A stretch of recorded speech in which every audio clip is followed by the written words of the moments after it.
Merci Madame la Présidente, Monsieur Cohen, Monsieur Dubertret. Je voulais rebondir sur le titre de notre table ronde, à savoir l'État stratège, en posant deux questions. L'une sur qu'est-ce qui est stratégique, le débat que vous avez commencé à évoquer tout à l'heure. L'autre sur quels sont les outils de l'État stratège au-delà de l'actionnariat. Sur l'État stratège, on entend souvent des personnalités nous dire « ça c'est un fleuron stratégique, c'est une entreprise stratégique, c'est un secteur stratégique, c'est une technologie stratégique ».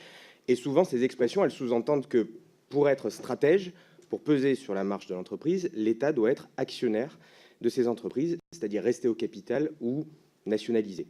Or, si on demandait à tous les députés ici présents dans la salle qu'est-ce qui est une entreprise stratégique et qu'est-ce qui est stratégique dans notre économie, je pense que si on faisait la somme de tous ces domaines-là, on aurait rapidement la totalité de notre économie. Or, si tout est stratégique, c'est que rien n'est stratégique.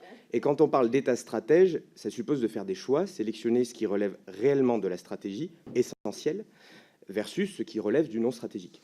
Du coup, ma première question, c'est quels sont les domaines, ou plutôt les cas d'usage, où vous considérez que l'État doit être stratège au sens prendre sa part à l'actionnariat.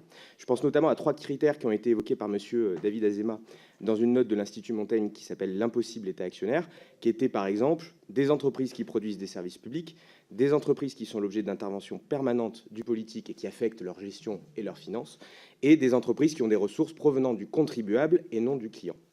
Sur le deuxième thème, c'est-à-dire sur les outils de l'État stratège, on entend souvent, là encore, des personnes nous dire « pour être stratège, l'État doit être actionnaire », en considérant que l'actionnariat public est le nec plus ultra du contrôle de l'État sur la marche d'une entreprise.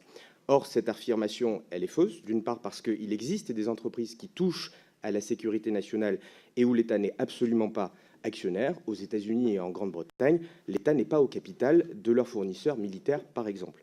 D'autre part, parce qu'il existe une multitude d'outils bien plus puissants que l'actionnariat pour que l'État pèse sur la marche de l'entreprise. Je pense notamment à la commande publique, à la régulation, à la réglementation, qui sont autrement plus puissants que le simple fait de posséder 1, 2 ou 3% du capital d'une entreprise. Du coup, ma seconde question est la suivante.